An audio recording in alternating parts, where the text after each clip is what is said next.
Hi, this is Julie with Beadaholique, and I want to show you how to make a beaded Kumihimo bracelet. And these are our exclusive Beadaholique Beaded Kumihimo Bracelet kits. And so I want to show you how to do a simple 8-warp Kumihimo braid, and then also show you how to add beads and how to make a spiral effect.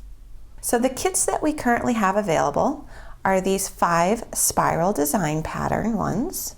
You see how this toggle clasp works. So you've got 5 different color variations, and then these are in a size 8/0 bead, so you can see it creates a little narrower effect. And then we also have these slightly larger scale braided beaded Kumihimo bracelets, and these are using size 6/0 beads. And you can see we've done a Christmas color collection, a metallics, a reds, and a purples. And we're going to be adding to these, but this is what we currently are offering. And you get everything you need to make each one of these bracelets in the exclusive Beadaholique kit. And I've pulled the ingredients for the pink and purple one here to show you what you're going to get in the kit. And then I'm going to show you how to make this from start to finish. So to make this bracelet here, you're going to get 2 tubes of beads in the color of the kit. And for this one here, we've got a pretty pink bead, and then we have a purple. You're going to get a spool of cord. You're going to get way more than you actually need, so you're going to have it for extra projects going forward. You're actually going to have extra beads too, which is going to be fun, and you'll see in the end how many you have. You're going to get the clasp, and you can see it's a glue-in clasp, so we're going to give you some glue as well. And then you're actually going to also get the bobbins. I'm going to open these up. So you're going to get 8 bobbins, and the way you open these is you just pop them open, pop them shut, and this is going to be what you need to do an 8-warp braid. And then we're going to give you the disc as well. So it really is everything you need to make these bracelets in this one kit. All you're going to have to add to it for tools is a pair of scissors, which you should have around the house, and a ruler. And then I'm going to show you how to make a weight as well. Here's a Kumihimo weight that doesn't come with the kit, but I'm going to show you how to make one out of just stuff that you have at home. And then you'll need some tape as well, and a scrap piece of wire for an applicator. What's also great about this kit is you're going to get an instruction manual that comes with your disc, and it will actually show you how to do a variety of different Kumihimo braids, so you'll have that for future use as well. We've also gone ahead and made some illustrations on how to add beads to a Kumihimo braid, which is not something that is very common and comes with like a standard booklet. So lots of things that are part of this kit.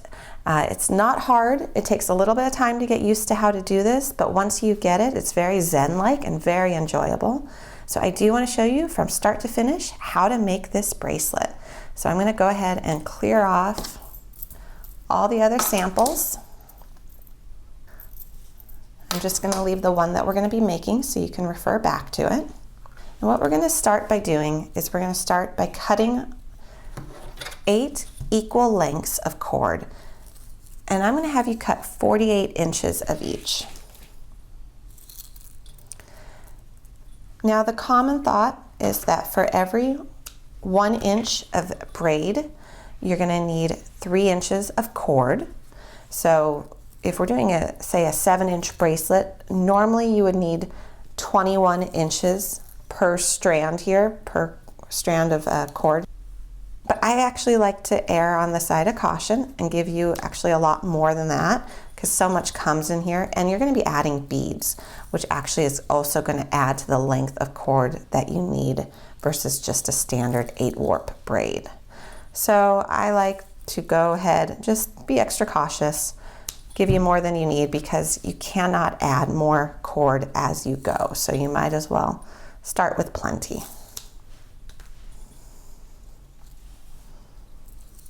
See how many I have. So I've got 1, 2, 3, 4, 5. Need 3 more.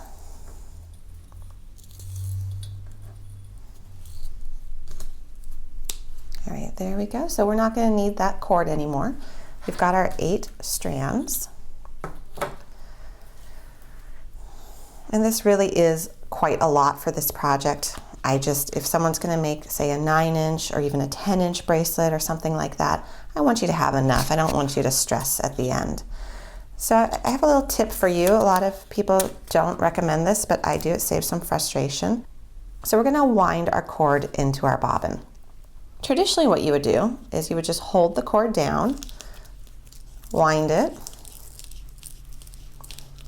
and pop it shut. And it does hold in place.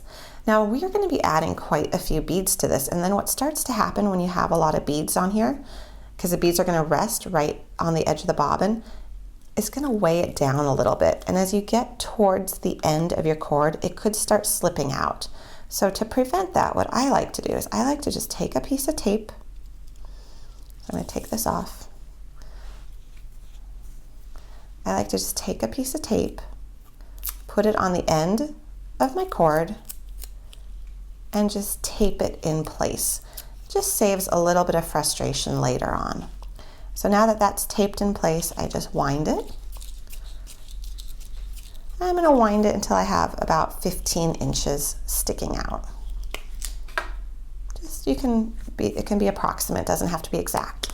So I'm going to repeat that step with all of my remaining cords and my remaining bobbins. And just again, pop it open, pop it close. Really simple.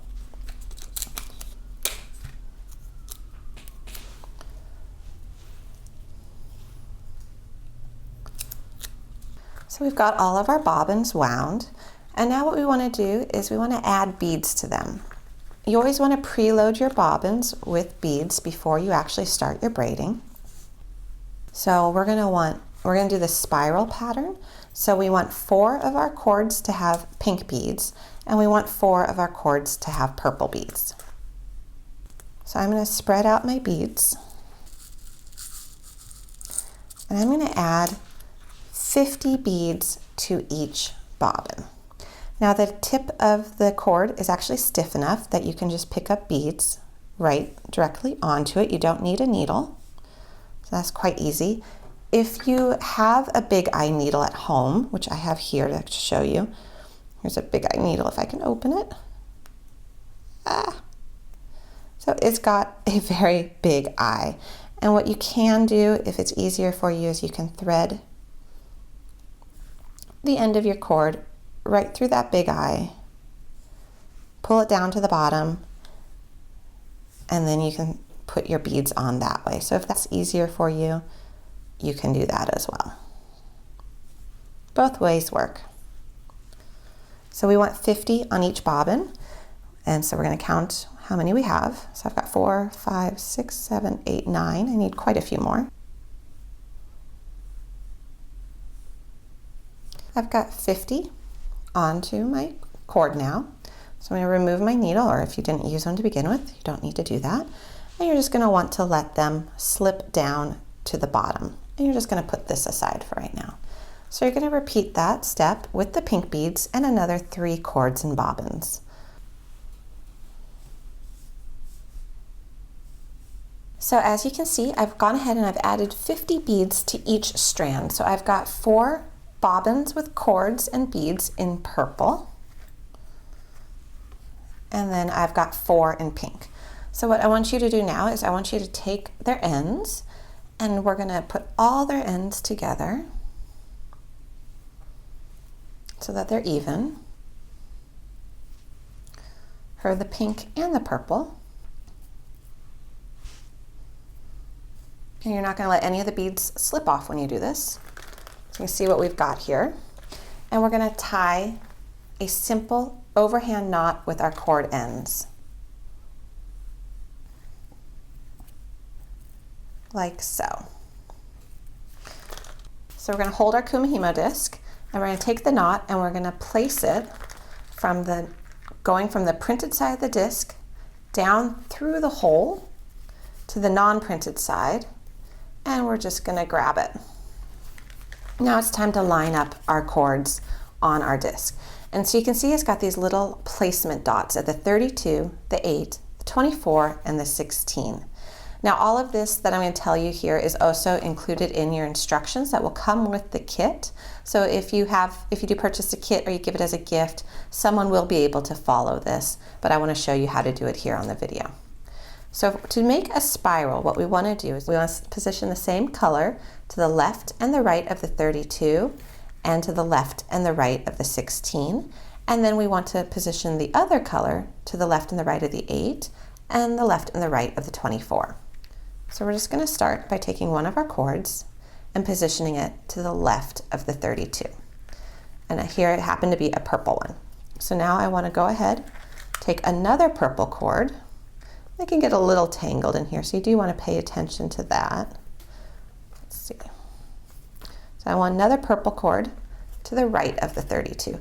And you can see I'm just pulling the cords down into these notches.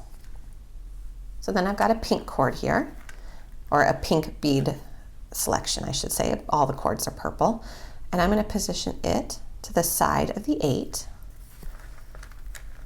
And then I want to find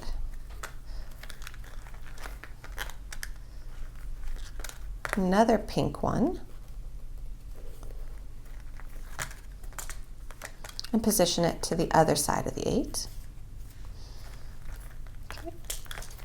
And then I want my 2 other pinks to go over to the opposite side and my 2 purples to go down below. So to one side of the 16 and to the other side of the 16, those are both purple. And now we're going to do the pinks to either side of the 24. Now, if you're doing one of the other bracelets that we have, where it's just a bead assortment, it's not trying to do a spiral, you're not going to have to worry about positioning pinks or purples or teals and golds, because you're not going to be creating that spiral. So it won't matter that that the correct colors are opposite each other, because they're all going to be the same. So we've got all of our cords lined up in their starting positions. Now this is an awful lot of dangly bobbin to work with, so I'm going to wind these up a little bit. And all I'm going to do is I'm going to pop open my bobbin and just wind it slightly. I don't want it too tight, so if I want to loosen it, I can just pull it down or push it up. I just want it a little less cord there dangling.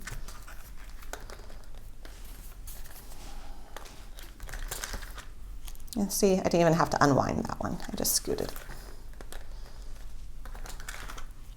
Okay, that looks pretty good. I'm about ready to start. So now all I have to do is apply a weight to that knot. And what the weight does is it helps to pull down your braid as you're braiding. So you're going to be braiding here in a second, and you're going to see this braid emerge, and it's actually going to feed through the hole and come out here. And a weight helps to keep it nice and uniform and to help pull it down through the center hole. Now, not included in the kit, but a handy tool if you do really get into kumihimo is this kumihimo weight. It's got some heft to it, and you just clamp it onto that knot. Now, if you don't have this, I want to show you how to just make a weight with something you probably have around your house. So here's just a binder clip, and then you get the cord, of course, that comes with your kit. I'm just going to cut off a little length of it. And then you just want to find something that you have around the house. I have a dapping dowel here. It's got some nice heft to it as well. So I'm going to use this, but if you don't have it, you can make a little baggie of about 20 pennies. You can find a heavy pen, just something that's got some weight to it. Just go through your junk drawer, see what you've got, and you just are going to go ahead, tie your cord around it, and then tie it to the binder clip as well.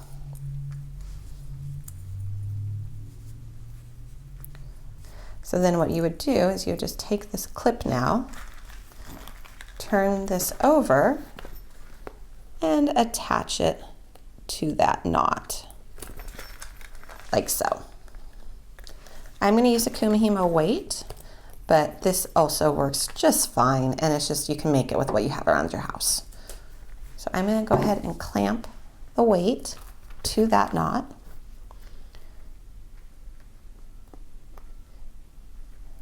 And now we're ready to start working. So when you begin, you want to start with the 16 towards you, the 32 up top, the 8 to the right, and the 24 to the left. And we're going to do a simple 8 warp braid without beads to begin with. And to do that, we're going to take the warp. So each one of these is called a warp. So each cord is called a warp. And so we're going to take the warp to the left of the 16 and position it to the left of our cord up here. So it's actually going to the left of the 31 in this case, but eventually you're not going to even look at what the numbers are. You're just going to look at where the cords are. So then we're going to take the cord to the right of the 32, pull it out of its slot, and go to the right of the 15. We're going to now rotate our disc counterclockwise, and we're going to repeat that same action. So we're going to take the cord that's to the left and place it up top to the left. Take then the cord that's to the right, and it's to the right of the 8 in this instance, and put it to the right of the 23. So you're basically just going left, left, right, right. So left up to the left slot, right down to the right slot, and rotate. It's the exact same action over and over again. Nothing is going to change. So the cord to the left of the 31 goes up to the left of the 14. The cord to the right of the 15 comes down to the right of the 30. Rotate. And you're only rotating one segment at a time, and always counterclockwise. So to the left of the 7 goes up to the left of the 22. Right cord comes down to the right side. So you always end with 2 cords down, 2 cords up, and rotate. Left up, right down. Rotate. Left up, right down. Same exact motion.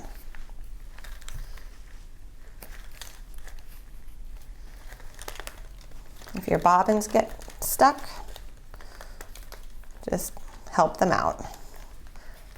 So now the right comes down and you rotate. Now a tip, if you're ever going to stop your kumihimo braiding midway, say you've got to go get dinner out of the oven, you got to run an errand, whatever's happening, make sure you put one cord up. So that was the first half of the sequence, left, up, and then stop. So I could put this down right now, and I can walk away for an hour, I can walk away for a couple days, and I will know where I left off because I've got 3 up top and only 1 at the bottom. So I'm not going to be confused. So now I can come back and be like, oh, I need to finish the sequence, so I'm going to take the right one and put it down. And then I'll just continue. For this particular project, because we have a glue-in clasp and we're going to be using beads, we want to have a good length that is non-beaded because we're not going to be able to put a beaded segment into that glue-in clasp. So we're going to braid without beads for about 1.5 inches. And when I refer to measurement, I'm meaning the amount of braid that's going to come through this bottom hole complete. So we want to keep doing this for a little while.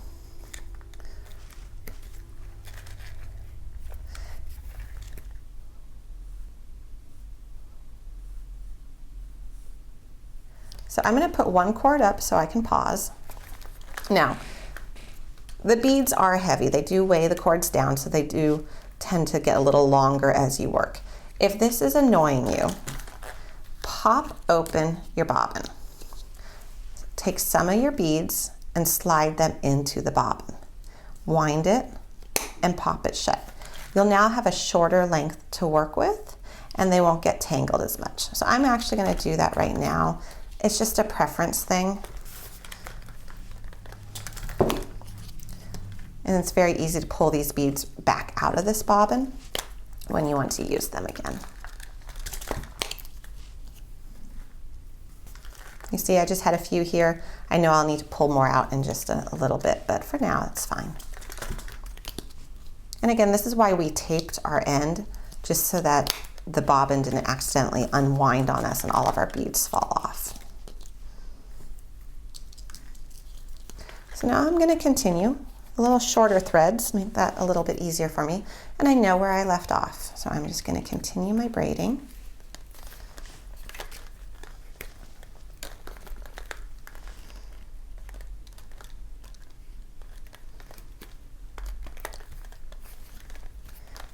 And I'm holding this kind of high for the video, and I'm sitting at a table. I tend to like to just do this on my lap. It's a lot easier, so you'll just hold it a little bit lower, but whatever works for you. And this does become very zen-like because it is just repetitive action, and you can kind of tune out and think of other things, but it's fun. You can just see a braid emerge and it looks complicated, but it's really quite easy.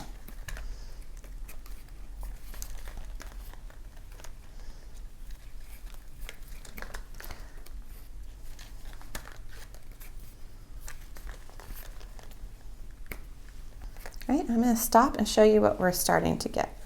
So if you look down in here very closely, you're seeing that we're getting a really nice, pretty, uniform, round braid.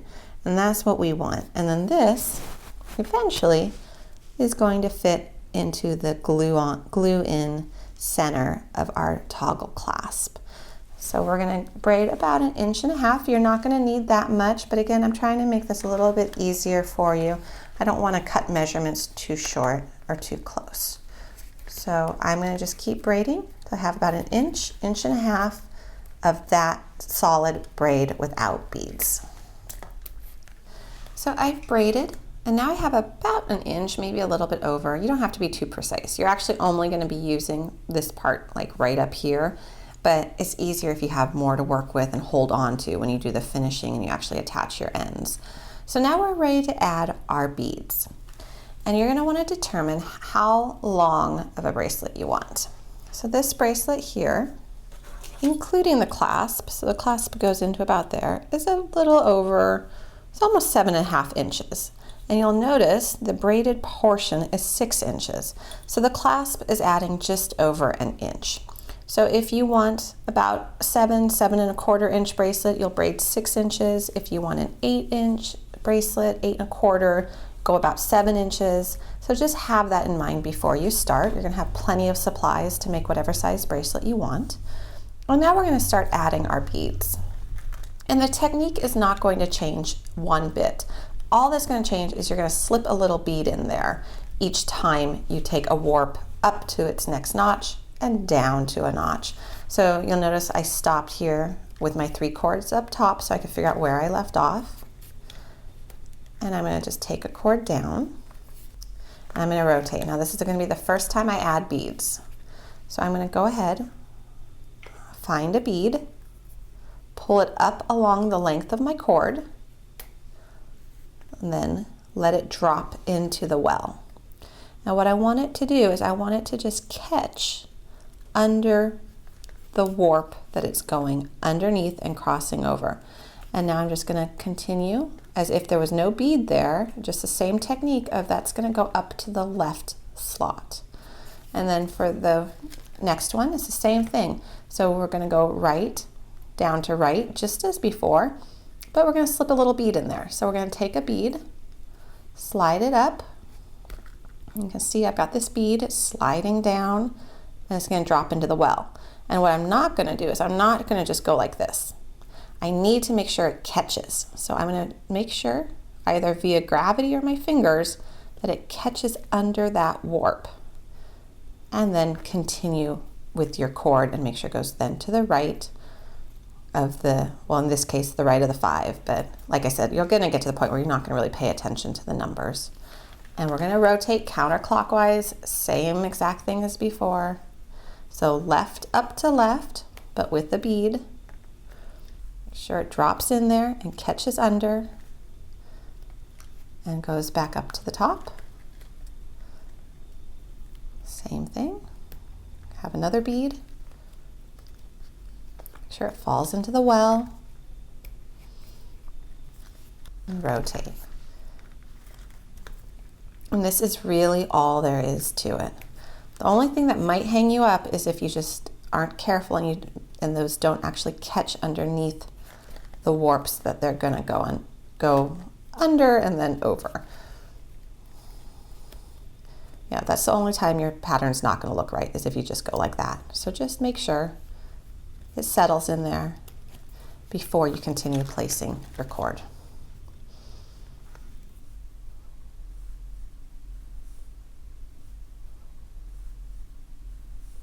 So just doing one at a time.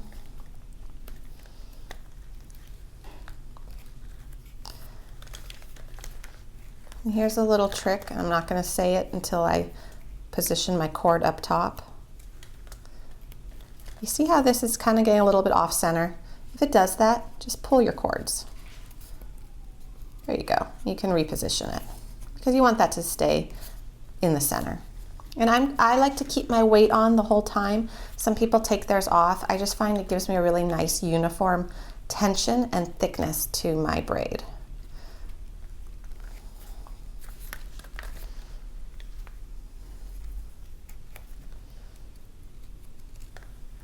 Now, doing beaded kumihimo, adding the beads, is not included in the instruction manual that comes with your disc. It's a little bit more advanced. So what we've done is we've gone ahead and we've made printed illustrations for you that are going to come with the kit, that are going to show, as a reminder, if you saw this video, you know, you'll just give you a little refresher on making sure that these drop into the well and that they catch under the warp that they need to. But if you're giving this as a gift and you're worried that people won't know how to do this because it's not in the instruction manual, we do provide illustrations.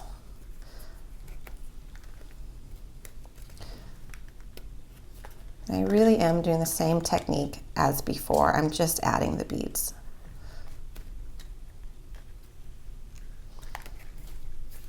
I'm going to add a couple more and then I'm going to show you what we're starting to get in terms of a pattern to our braid.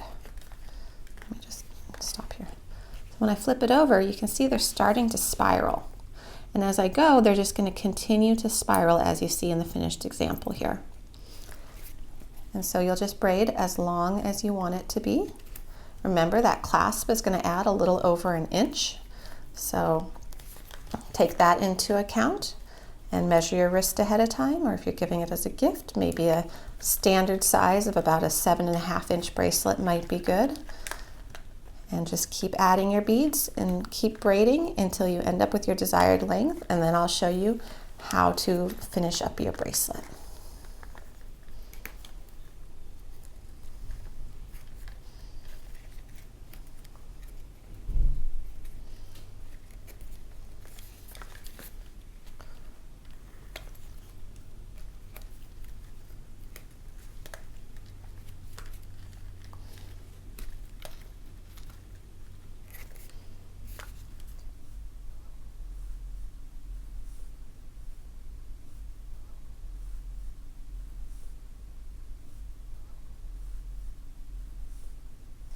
I've been braiding for a while now, and you can see I have this nice spiral pattern going.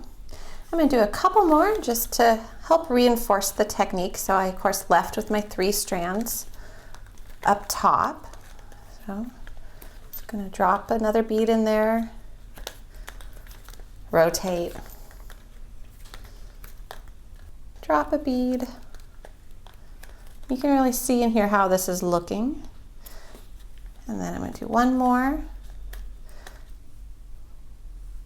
So let me show you how much length I have as soon as I get to a stopping point. And again, I'm doing this held over a table. You're going to have this in a comfortable position, just probably right above your lap. Let's see how much I have. So I'm not going to measure the non-beaded part. I just want to measure the beaded part. So it might be a little easier to do it like this. And we can see that I have about 6 inches. For this particular bracelet, I think that's good. So let me then just add another bead to complete my session. So 2 at the top, 2 at the bottom. And now I want to create another segment of non-beaded kumihimo. And to do that, we're just going to do the same thing that we've been doing all along, but we're going to skip adding beads. So left to the left, right down to the right, rotate, left up to the left, right down to the right.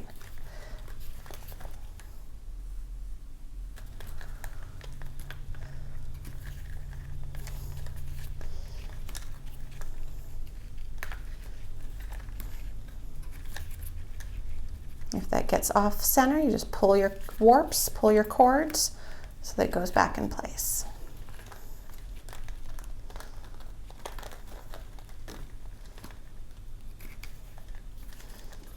I'm going to do one more and show you where we're at. So if you can look right in there, you can see now we're starting to generate a braid without the beads, which again is going to be narrow enough to put into our glue-in clasp. And if you want at this point, you could remove your bobbins. You could remove your beads and your bobbins because you're just going to do non-beaded kumihimo. If it helps to keep your cord, if you have a lot of length like we do, because I had you start out with more than what was really needed, you can keep the bobbins on there. But if, say, you're doing it with a little less cord, or maybe your bobbins are slipping, then you can just remove your bobbins at this point, but don't cut your cords. I'm going to keep them on there just because we have a bit wound in there. And actually, since I have 3 up top, I'm going to wind these a little tighter just because they're tangling on me. Okay, now that should go a little bit more smoothly. If you wanted to make a larger bracelet than what I'm making here in the example, bead a couple more inches of kumihimo braid. By starting with a longer length of cord, you're going to have plenty in there to go ahead and make your longer bracelet without ever having to worry about running out. You just don't want to run out of cord.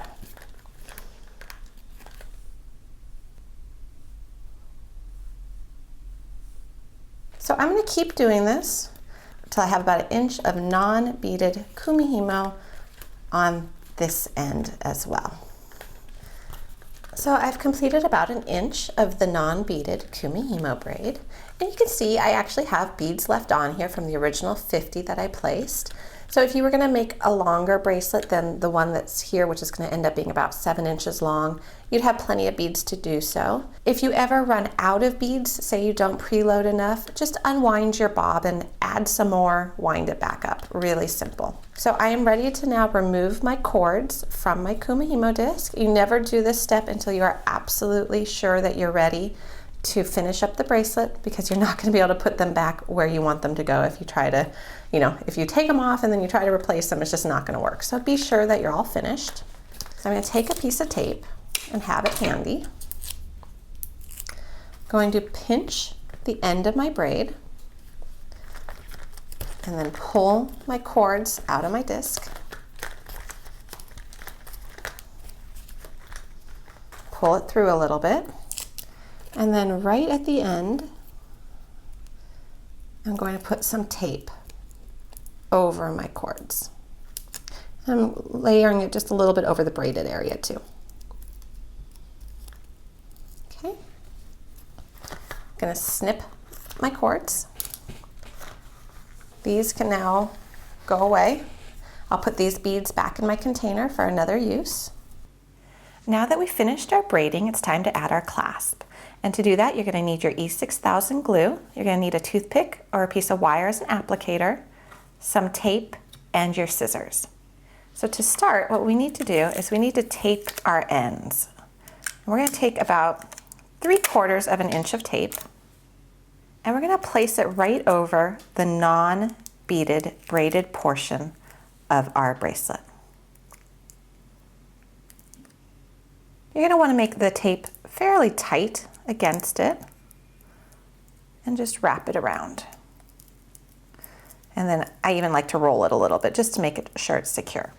I'm going to do that on the other side as well. That might be a little too much tape. You don't want it to be too bulky. Same thing. So I'm going to line the tape up right where the beads begin. And just wrap it around. Now you'll notice that the well is about 1/4 of an inch deep or so, so that's how much we want to cut our braid. This can be a little nerve-wracking because you are cutting right through the tape and the braid. There you go. I'm going to do that on the other side as well. So now you just need to attach your clasp. What you're going to do is you're going to open up your E6000 glue, take the lid, which has a little point on it, to puncture the glue, and then you're going to take your applicator, scoop out a fairly generous amount, put it into the well of your clasp, make sure it's good and coated,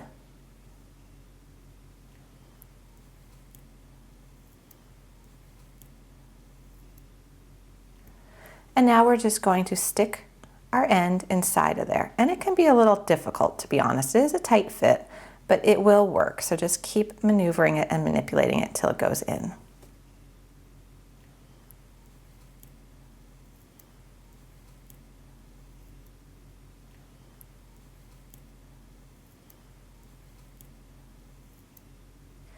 You're going to set that aside to dry, and then you're going to do the other side as well. And when that's all done, you're going to end up with a finished bracelet that looks like this.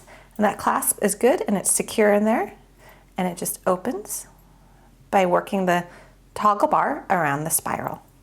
So I want to bring back now these last couple bracelets to show you all the color variations again. So remember, you have the ones which do not have the spiral, and you just place the beads randomly on the cords when you do these. You don't have to worry about any particular positioning. So here's the 4 designs that we currently have. We've got the Christmas, the red, the metallics, and the purples. You'll see they use a little bit larger size bead than the spirals. And then for the spirals, we've got 5 designs and 1 with a gold clasp here.